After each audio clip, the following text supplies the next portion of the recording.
ब्रह्मपुर विश्वविद्यालय व्यावसायिक शिक्षा क्षेत्र में भारतीय शिक्षा पद्धतिर महत्व कर्मशाला ब्रह्मपुर विश्वविद्यालय स्नातकोत्तर जातीय सेवा योजना शाखा कैरियर एवं काउंसिलिंग सेल और स्नातकोत्तर वाणिज्य विभाग मिलित आनुकूल्य एक दिवसीय कर्मशाला अनुष्ठित हो जाए। मध्य प्रदेश ग्वालियर स्थित ABV सूचना और प्रजुक्ति विद्या अनुष्ठान associate professor doctor Manoj Kumar Das व्यावसायिक शिक्षा क्षेत्र में भारतीय शिक्षा पद्धतिर महत्व उन्मोचन प्रसंग में शिक्षादान देते।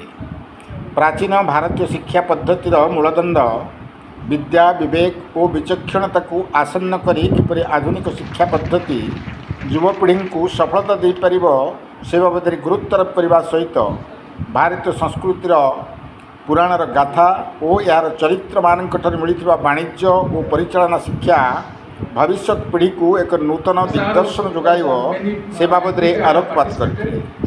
कार्यक्रम में प्रोफेसर दास को सम्मानित कर विभिन्न विभाग छात्र छात्री तथा अध्यापक मान योगदान कर कार्यक्रम को साफल्य मंडित करते। कार्यक्रमटी विश्वविद्यालय कुलपति प्रोफेसर गीतांजलि दास प्रत्यक्ष तत्वावधान और स्नातक विभाग समूह अध्यक्ष प्रोफेसर सुशांत कुमार बराड़ और जातीय सेवा योजना संयोजक डॉक्टर जयंत कुमार पंडा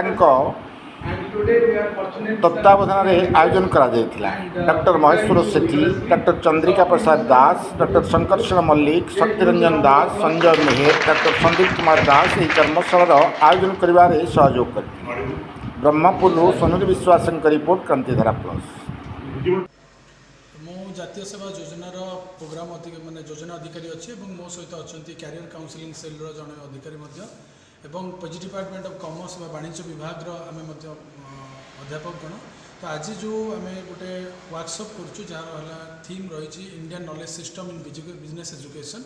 यह आम कुलपति प्रोफेसर गीतांजलि दास तत्वावधान में आमर स्नातकोत्तर विभाग अध्यक्ष सुशांत कुमार बराड़ सार तत्वावधान में सहित आम जातीय सेवा योजनार जी अच्छा संयोजक डॉक्टर जयंत कुमार पंडा समस्त तत्वावधान में पाई आज जो आम भारत जो पुरातन संस्कृति अच्छी ताहा किपरि आमर एजुकेशन को आम शिक्षा प्रणाली को एवं व्यवसाय को किपरि त्वरान्वित कर go back to our ancient ages आमर निजर पूर्व पीढ़ीर जो मूल्यबोध अच्छी ताको मॉडर्न जुगर आम किपरि अप्लाई करें से विषय में आलोचना कराऊँ।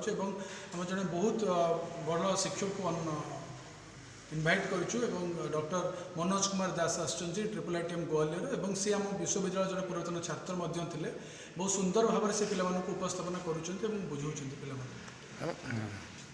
डॉक्टर चंद्रिका प्रसाद दास अध्यापक वाणिज्य विभाग एवं कैरियर काउंसिलिंग मेंबर।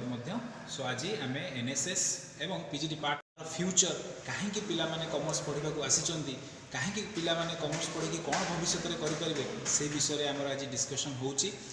आम धन्यवाद दबू आमर कुलपति प्रोफेसर गीतांजलि दास, आमर PG council chairman professor Sushant Kumar Brar सार, आम डिपार्टमेंटर कोऑर्डिनेटर डॉक्टर महेश्वर सेठी सार से आमको साहाय्य कर सुंदर वर्कशॉप ऑर्गेनाइज करने। डेफिनेटली आम विश्वास करुचु जे पिला मानू यही सेमिनार किंबा वर्कशॉप कले पिला माने एथिरु उपकृत हेबे। आगामी दिन में छात्र मान उपदेश कौन अच्छे कॉमर्स डिपार्टमेंट देखूँ आम कहूँ आम सदाबले विश्वास थाए जे जदि पिलाटी किसी न कर कॉमर्स पढ़ाई समस्त फास्ट प्रिफरेन्स थाए साइंस तापर जाती आर्ट्स तापर आसती कॉमर्स किंतु आपड़ जब ओडिशा बाहर को जी गुजराती कल्चर हो किंबा मारवाड़ी कल्चर हो से मैंने वाणिज्य को प्रथम प्राधान्य दिखती। ये ओडिशा बाहर समस्ते कॉमर्स को फास्ट बोली कहती। सो डेफिनेटली आप जब कॉमर्स पढ़ुं बहुत ही एरिया अच्छी चाकरी करने जमी आम ये पीजी पिला पढ़ाऊँ आम कहूँ लेक्चरशिप रे बढ़िया स्कोप अच्छी। आप प्रोफेशनल कोर्स करेंगे चार्टर्ड अकाउंटेंट CAM CSA आप बैंक रे जॉब करेंगे आप UPSC दे पारे OPSC दे पारे। सो एमती ना जे आप कॉमर्स पाठ पढ़ले चाकरी ना कॉमर्स पाठ पढ़ले बहुत आड़े चाकरी अच्छी। आप कॉमर्स पाठ निहाती पढ़ा दरकार। आम पिला तत्वावधान करुचु जे आप नॉलेज उपरे बेसी गुरुत्व दिंतु रादर मार्क्स कारण मार्क थिले हुए तो आप नॉलेज नथिबो किंतु नॉलेज जदि थिबो आप कोठी ना कोठी सुजोग पाइबे। एजुकेशन बहुत कष्ट कहीकि कॉमर्स सब्जेक्ट नियंती ए विषय कौन कह ना सेमती किसी ना। आज दीदी आपने आमको देखुं आम निज चॉइस आसचु କିନ୍ତୁ ଆମେ ଆଗରୁ ବିଶ୍ୱାସ ଥିଲା ଯଦି ଜଣେ ଟିଚର ହେଇଛି ହୁଏତ କିଛି ଗୋଟେ ପାଇନି ସେଥିପାଇଁ ଟିଚର ହେଇଛି, କାରଣ ଆମର ସଦାବେଳେ ବାପା ମାଙ୍କର ଇଚ୍ଛା ଥାଏ ଡାକ୍ତର ହେବୁ, ନହେଲେ ଇଞ୍ଜିନିୟର ହେବୁ, ନହେଲେ ଆଇଏଏସ୍ ଅଫିସରଟି ହେବୁ, ନହେଲେ ଆମ ପୁଅଟି ଓଏସ୍ ହେବ। କିନ୍ତୁ ଆପଣ ଟିଚର ଯିଏ ଚଏସ୍ରେ ଆସିଛି ସିଏ ଜାଣିଛି ଆମେ ହେଲା ମଣିଷ ଗଢ଼ୁଛୁ, ଆମେ ଗଢ଼ୁଛୁ ଆଇଏଏସ୍, ଆମେ ଗଢ଼ୁଛୁ ଡାକ୍ତର। ସୋ ଡେଫିନାଇଟଲି ଏଜୁକେସନ୍ ଯେଉଁଟା ଆମେ କହୁଛୁ father of all subjects. So definitely ଆମର ବାଣିଜ୍ୟ ଆପଣ ଯଦି ପାଠ ପଢ଼ିବେ ତା ମାନେ ନୁହେଁ ଯେ ଆମେ ସାଇନ୍ସ କିମ୍ବା ଆର୍ଟ୍ସ ଛୁଆଙ୍କଠୁ କମ୍, ଆମେ ସମସ୍ତେ ସମାନ। ଆମର ବହୁ ସ୍କୋପ୍ ଅଛି କମର୍ସ ଏଜୁକେସନରେ, ଆଉ ଇନ୍ ଫ୍ୟୁଚର୍ କମର୍ସ ହିଁ ସମସ୍ତଙ୍କୁ ସୁଯୋଗ ଆଣିଦେବ। ଆଜିକାଲି ଯଦି ବେକାରୀ ଅଛନ୍ତି କ'ଣ ପାଇଁ ବେକାରୀ ଅଛନ୍ତି, କାହିଁକିନା ସେମାନଙ୍କର ମେଣ୍ଟାଲିଟିରୁ ସେମାନେ ବେକାରୀ। ସେଥିପାଇଁ ଆମେ ନୂଆ ନୂଆ ଏଣ୍ଟରପ୍ରେନ୍ୟୁରକୁ ଇନଭାଇଟ୍ କରୁଛୁ, ଷ୍ଟାର୍ଟଅପ୍ କରୁଛୁ, ସୋ ଦ୍ୟାଟ୍ ସେମାନେ ଚାକିରି ପାଇବେ। ଇଣ୍ଡଷ୍ଟ୍ରି ନୂଆ ନୂଆ ଓଡ଼ିଶାରେ ଖୋଲିବାକୁ ଯାଉଛି, କ'ଣ ପାଇଁ ନା ସେମାନଙ୍କୁ କିଛି ଚାକିରି ମିଳିବ। ସୋ ନିହାତି କମର୍ସ ହିଁ ବେକାରୀ ସମସ୍ୟାକୁ କମେଇ ପାରିବ। Thank you sir.